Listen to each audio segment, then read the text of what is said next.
exciting room in here.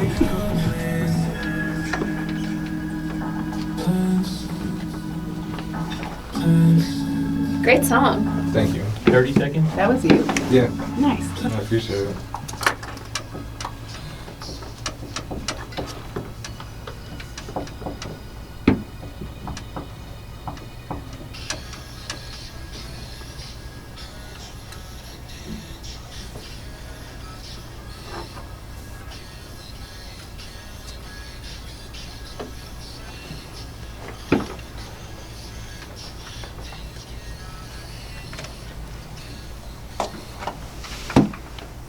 Welcome to O Positive Radio Hour on Radio Kingston. That was Jalani Lyon's Plans.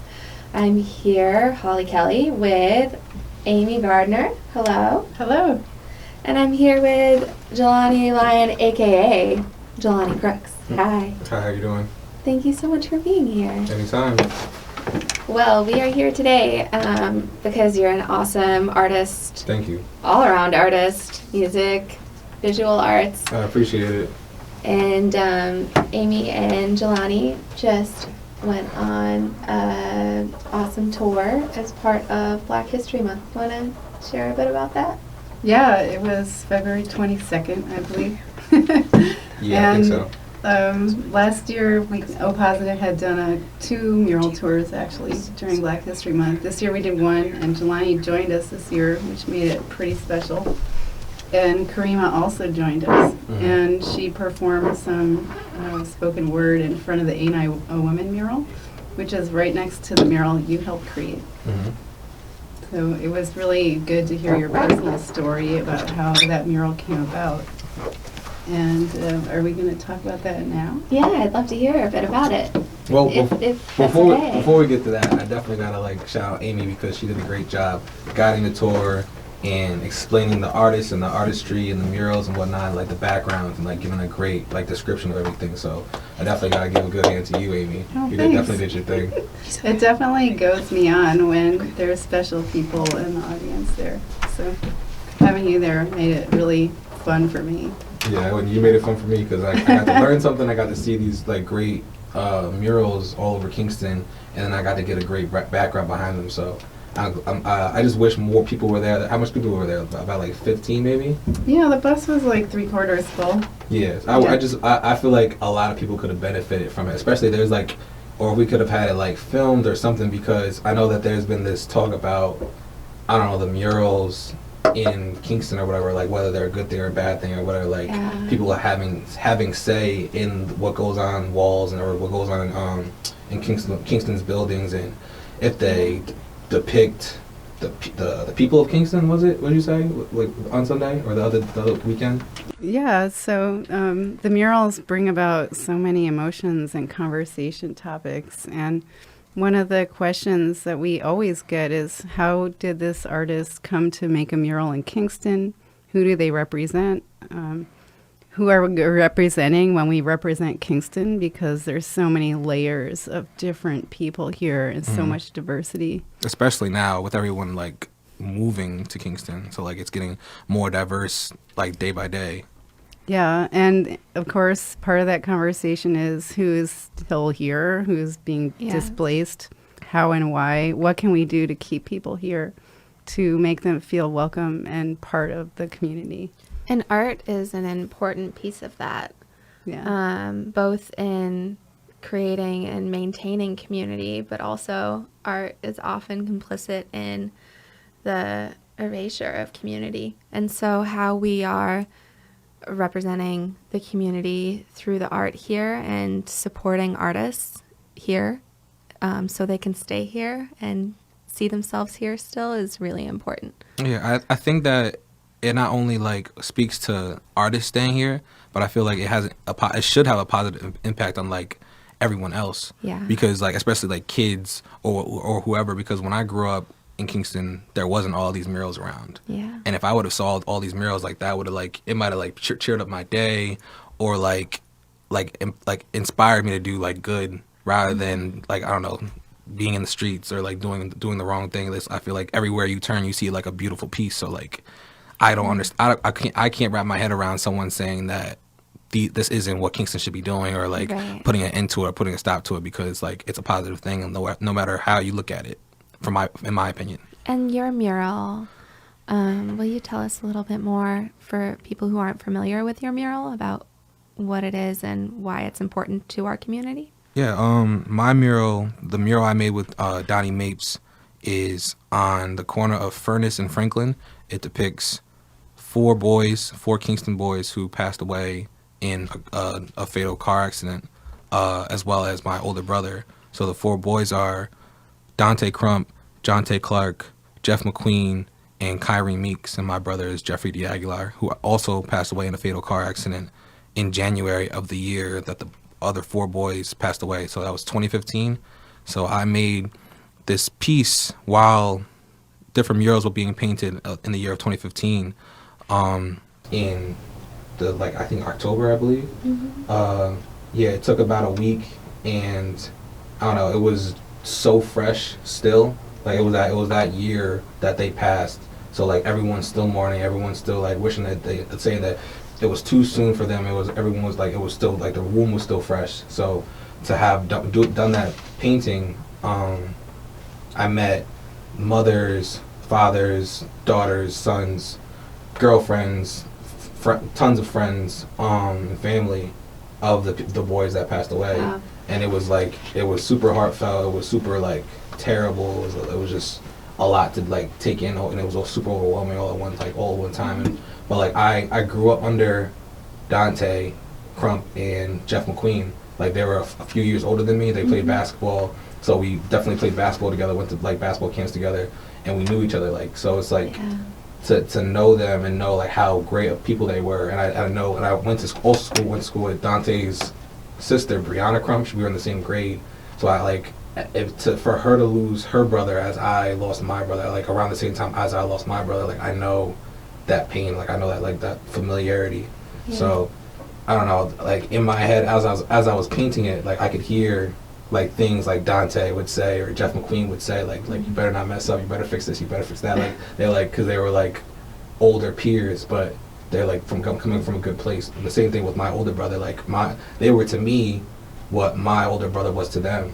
Because like he was older than them, so it was like, I don't know, it's just a lot. And like now, as I said on the tour, on the Kingston Mural tour, 5 years later in 2020, that happened in 2015, people still gather there for like celebrations and their anniversaries, and to mourn them, to remember them, to like have dance parties or block parties or whatever the case may be, is music videos, like a whole bunch of different things goes on that street in their honor.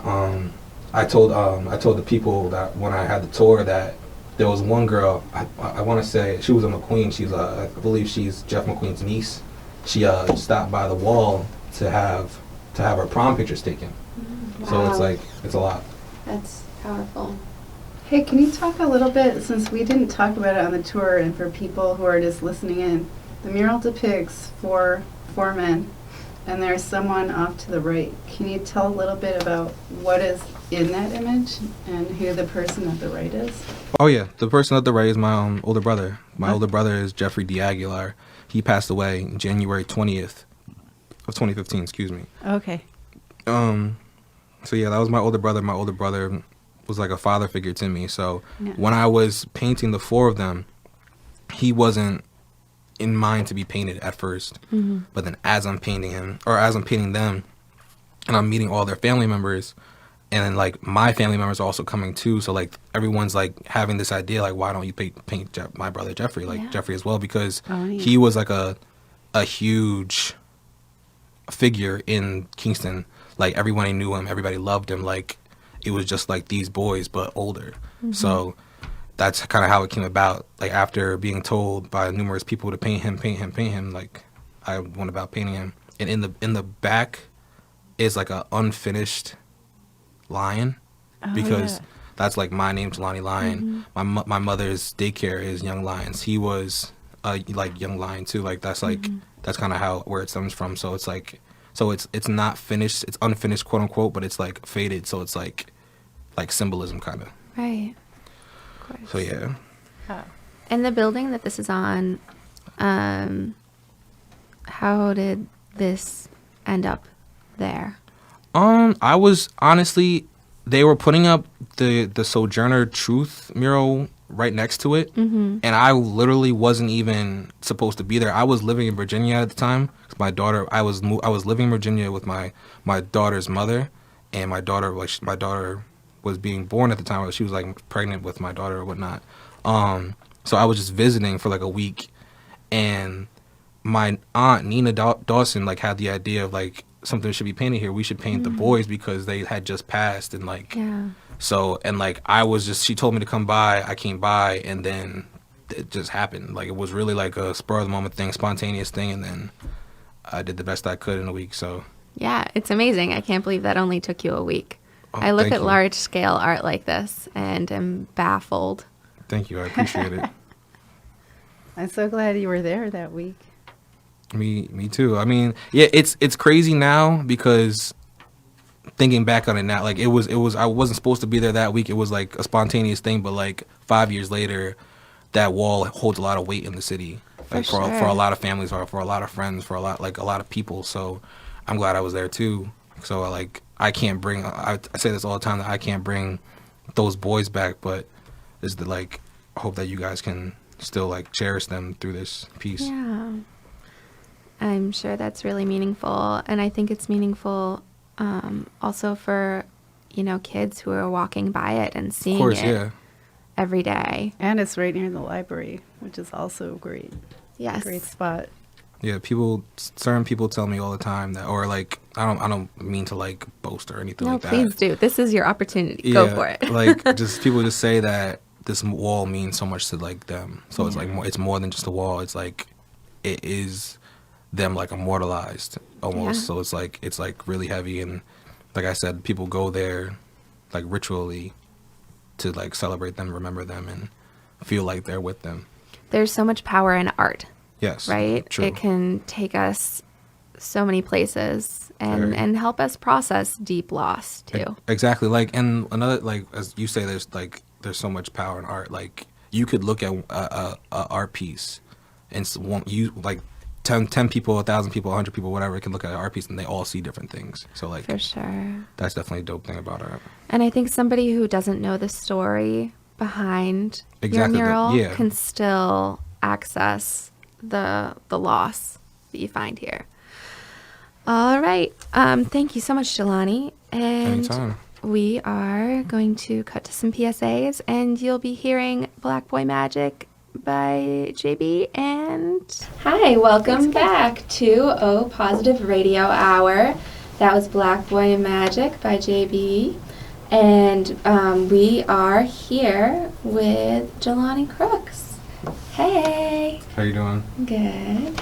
You just shared with us information about the mural that you did. Yep. However, you were an O Positive musician last year.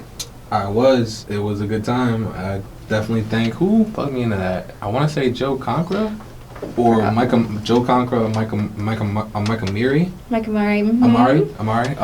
Yeah, definitely both of them are dope individuals. I appreciate Joe Conqueror because without him I wouldn't be able to have done the mural in 2015. And Mike Amari, I keep on messing his name up. But I've been able to do shows at BSP a few times because of him, so I definitely appreciate them both. Oh, that's awesome.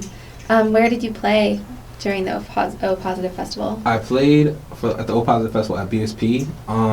So it was a lot of fun because the crowd was wild. The crowd was pretty big because it was like, that wasn't even pretty big, it was packed because of O Positive Festival. Like there was a whole bunch of people not even from Kingston here, like Saugerties or Woodstock or wherever they came from, just all came to Kingston for O Positive Festival. So it was a great time. Everybody had a great time. I had a 40-minute set, so I performed like 12 some songs. My brother J Crooks 23 came on stage. Had a blast. Had like a couple friends, a couple people in the audience come on stage. It was a fun time. That's awesome. How long have you been a musician? Your whole life, or? No, I don't even have that story. I have like my my art is my first craft. Yeah. So like ever since I was like a little kid, I watched cartoons. I was an anime head, like loved Dragon Ball Z and whatnot, and to the point where like I drew them because I loved them so much. Mm-hmm. So it's like I'm first an artist, like a graphic painter, drawer, sketcher, all that. And then it turned into like when I was 16, 17, I figured out I can make that a career. I can make that can make money off of that, like being able to draw talentedly and whatnot. So I took it more seriously. I got Photoshop.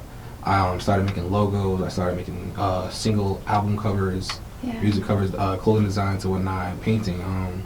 But I didn't become a musician per se until 2017, I believe. Like where I started taking music seriously, at least. Right. So in 2017, I released my first music video called "Take Care." So it was "Take Care" was it was a sample of the artist Drake's song "Cameras." Okay. So the beat was sampled, which means basically you took a piece of his song and then reused it in a different way. But yeah, that video was shot by my boy Quinn Began. Shout out to Quinn. And then it starred Donna Coffey, who's a up and coming model in Kingston, and Janaea Jones. So it was definitely a fun time. And that music video was my first music video, and it's still available on YouTube. So I would definitely go check that out. But yeah, it's been a crazy ride for sure, especially with losing my brother and having a daughter, my daughter Genesis, in 2016, and at the same time trying to juggle art. Like now I still do art and I still do music, so it's like trying to juggle these two different crafts, but it's definitely rewarding and it's definitely like exciting. It's definitely like fun and getting to like create these things and have people react to them or give back feedback or tell me they love this or they hate this or like this or wish I would do this. Like it's a little bit like nerve-wracking or like overwhelming sometimes, but at the end of the day, it's definitely like I know that I'm doing something right. Yeah. I was listening to some of your songs and just struck by the themes in them. Would you like to talk a little bit about your music and the inspiration for it? Well, I don't know. It's funny to like speak about it out loud. I feel like I have so many different inspirations and I feel like it's because of the fact that I'm an artist firsthand. So like even as an artist, like anything inspires you. Like just the fact that you can see things, like you can see colors or you can see shadows, you can see light, or like there's so many different types of artworks, like abstract and I don't know, anime and I don't know, realism and just all cubism, all different types of artworks that you can be inspired by. So like I feel like that's the same thing that goes for music. So like I have R&B inspirations and rap inspirations because I sing somewhat, like sing my choruses and I like rap most of my verses or whatever. So it's like I have like rap inspirations such as like J. Cole or Drake or Tory Lanez or Jonah Lucas or different like rap guys like that. And there's like the R&B side or the pop side is like Michael Jackson or Eric Bellinger or who's another crazy R&B singer like Jacquees or Tory Lanez again, like Drake again, because like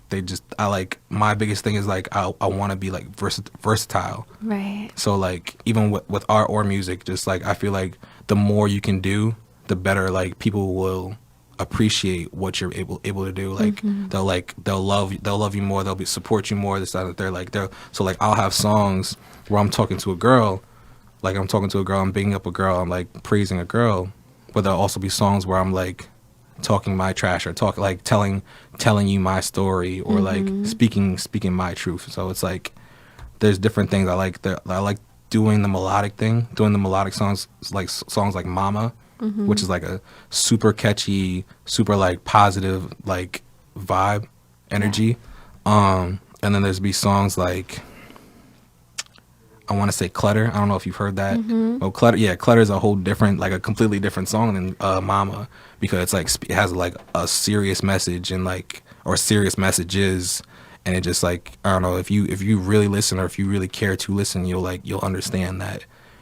I don't know. It's a whole different ball game. I really recommend listening to Clutter.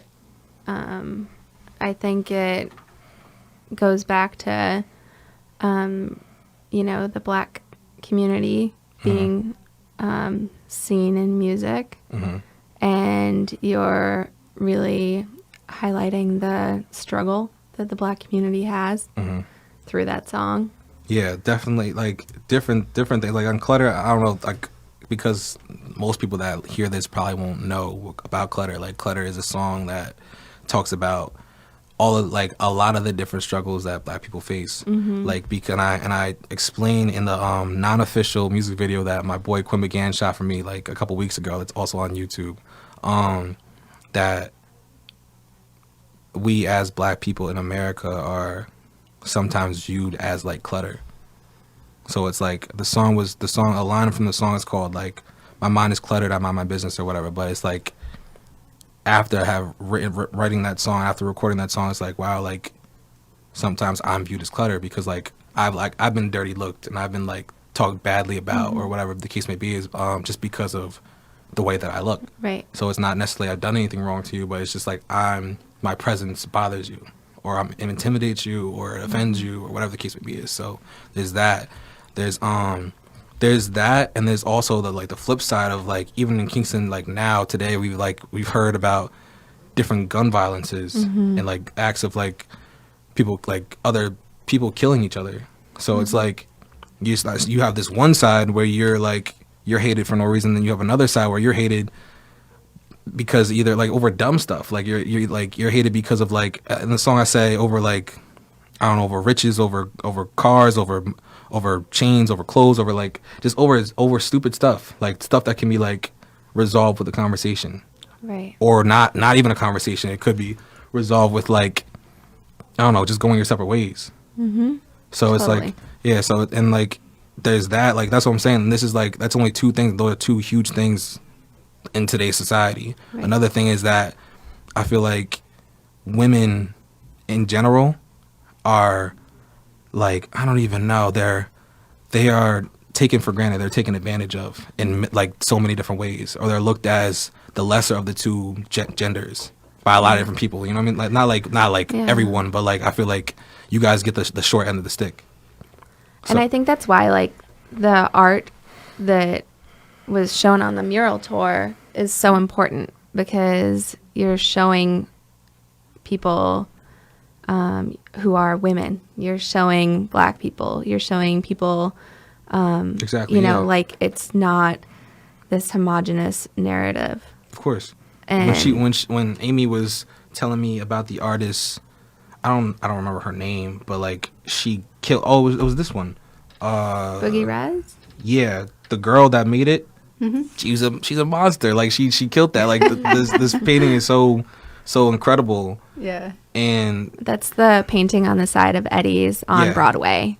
Amazing. You definitely need to go. Like it's like, and that's something I never would have seen walking home from the high school or whatever. So like it's definitely I for one think that it's definitely an improvement on the city. So I don't know, it's just beautiful. And I diverted from your music. Oh, it's art. It's I'm okay. Sorry, but I actually wanted to like go back to your music because you have some new music coming out. Yeah, we just played on Radio Kingston for the first time my song Plans that I literally just recorded like last weekend with my boy Barlitos on the track. He is a superb engineer. I recommend anyone in 845 to go reach out to Barlitos. His Instagram is at Barlitos on the track. But yeah, I recorded it last weekend, and I recorded it last weekend. I performed it at CCE with Drew Andrews, I believe, and Courtney Simmons and Marlene Merritt. Like they invited me to perform at a Black History Month event. I performed it. It went well. I'm in talks with Drew about having like a music video at like Wooden Wheels if possible. Just a lot of things going on, so I'm definitely excited. My EP is dropping March 27th on all platforms. That's the Line EP. So yeah. And what's your Instagram? My Instagram is at I am Young Lion 2. That's at I am Young Lion 2. You follow me on there. You'll see all of the artwork. You'll see all of the music. You'll see all of the live performances. You'll see all the paintings, the graphic designs, just everything. Awesome. Well, that's really wonderful. We're going to break for PSA, and we're going to hear Where Did I Go Wrong by The Big Takeover, followed by Someday We'll Be Free by Courtney Simmons. I'm Holly Kelly with my co-host Aimee Gardner. We're talking right now to Jalani Crooks, and this is Radio Kingston, AM 1490, 1079, and online anytime at radiokingston.org. You're listening to O Positive Radio Hour on Radio Kingston, AM 1490 and 1079 FM. And that was before Courtney Simmons. And we were listening to The Big Takeover, Where Did I Go Wrong? And then Courtney played Someday We'll Be Free. And Courtney was also a performer at O Positive North Adams. Courtney also performed in Somewhere Alley last year. So you two are both music alumni as well. And all of the music tonight I is know. from our alumni. I know, we're so lucky. And it's so neat that Jalani straddles both the art and music components of our festival. For sure. I was having a trivia moment and trying to wonder whether there are many people who have done both components of the festival. We need a list. So maybe if someone wants to call in or come back and let us know if you can remember any really great artists and musicians. I know we have some wellness professionals who have also performed. Yeah, there's a lot like of crossover. done some DJing. Yeah, totally crossover. I like it. Now, next, if you're a wellness professional, then you can do all three parts for a festival. I think I need some training for that, but Yeah. You can do it. We I'll need try. someone to do all three. You'd be like the champion. triple threat. Yeah. So during the break, we were talking more about clutter, and I was wondering if you wanted to talk more to the audience about that too, and that project. Yeah, so the project is Line EP and drops March 27th on all platforms. I was telling Holly how you have a song like Mama, which is like super catchy, super like melodic and like super like upbeat and outgoing. And then you have a song like Clutter, which is like more serious and like has a whole different, completely different tone and like has even an ambiance of a news reporter like describing like an unjust crime towards like I think it was a policeman had shot and killed and like a 50-something-year-old black man or whatever. So there's just two different sides of the spectrum. And like that's what this project is like. That's what I was mainly aiming for. I was dying to, as an artist, I was dying to drop a project because I've been doing singles and I was doing music videos and I was doing live performances in like the city in New Jersey and whatnot. And I was dropping like remixes and freestyles and whatnot, but I hadn't dropped my own project. I dropped like a mixtape in 2017, but it wasn't. I had just started doing music, so I had a lot of like errors and a lot of things I would do differently now. So like this EP is like more of like a more matured version, a more like the better quality, better Jalani. So it's like, and then like it's versatile too. So you'll have songs like Mama, you'll have songs like we just played Plans. We'll have songs like Clutter, and one thing I'm definitely grateful and anxious and excited about is the features on the project. The features are, one feature is a Jersey rapper that goes by the name Doov. Doof. Like Doov. Doof. 4 letters. Can't forget it. But Doov came here July 5th. I had a show at BSP, and he came from New Jersey with him and his crew. Killed BSP, killed the stage. Like it was so great. And like Doov is similar to me in terms of that he can rap and like sing somewhat. So like I can't sing like Courtney Simmons can sing, because Courtney Simmons can sing like out of this world. But next level, right? Yeah, like he's a great singer. He should be on American Idol. But Doov can also be melodic. He can like say a lot of rap things, like great rap verses, but he can also be melodic. And then we have so like he's someone who I tell all the time. I'm texting him like today, telling him how I admire your craft and like this that. So it's like it's a pleasure, and I'm grateful to have you on this song. It's called The Process. So like, and the other feature on The Process is another rapper called Josh DWH. So Josh DWH, and DWH stands for Dream Work Hustle. So like it's just, he's a super positive rapper who is just, but he's more towards the rap spectrum, like the rapper spectrum. Like he's literally, he raps and raps and raps and raps and raps and raps. Like, but he has like different. He can also do like rap about different things. He can rap to a girl, or rap about what the things that he's thinking, the things that he's going through, or his ambition, or I don't know, his just he can really put you in his shoes. Right. So like that's why I admire his craft, and like I admire it because I don't know, like sometimes he's like telling my story from a different perspective, like because I like every day I feel like I'm doing this and like this to get to the next level. Right. So like I'm constantly pushing myself, constantly trying to like beat adversity, constantly trying to like get to the next step in my journey and whatnot. So both Duve and Josh DWH are rappers who I admire greatly, and the fact that I can have them on this song called The Process, which I'm telling you is going to be like, I can't wait. yeah, it's just like the song is called The Process because right now I'm in like I'm in what I like to call the struggle phase. So like the struggle phase is where like everything you have to like do the most out of what the little that you have. So like I'm not rich, I'm nowhere near rich. I don't know. I go through a lot of things because that's just what the struggle is. So like I gotta work crappy jobs, all types of stuff like that. So it's like, but it's a part of the process, which is the name of the song. Totally. So like there's the struggle, there's the process, and then after the process, you have to like a popular term is trusting the process. So like after the process is the come up, like the come up being like getting to where you're going, get like graduating or living, working your dream job, or marrying and having the family of your dreams, and like just basically like whatever your passion is, whatever your hopes and dreams are, like living them like in reality. That is like the come up. Not necessarily, you don't necessarily have to be a millionaire to have came up. Like as in like if you're like truly happy with your life, then that is the come up or whatever. So like I got both two rappers that I admire greatly on their crafts to speak about their struggles, their process, their come-ups. Like, so like, and Josh DWH sent me his verse today, and I'm just super excited to go to @Barlitos on the track on IG, my engineer, and like put in the final mixes and the masters for the project so it can be all together. Are they going to be at the launch of this project? The release party? Yeah. So there's a release party March 28th. Thanks for bringing that up, Holly. So when I was thinking to do the release party, the album drops, or the Line EP drops March 27th. The release party is March 28th. My birthday is March 29th. So I was trying to like set it up like that. Yeah. So if you see the flyer, I haven't been promoting the flyer too crazy because we're still in February, but if you see the flyer, it says in the corner Part 1.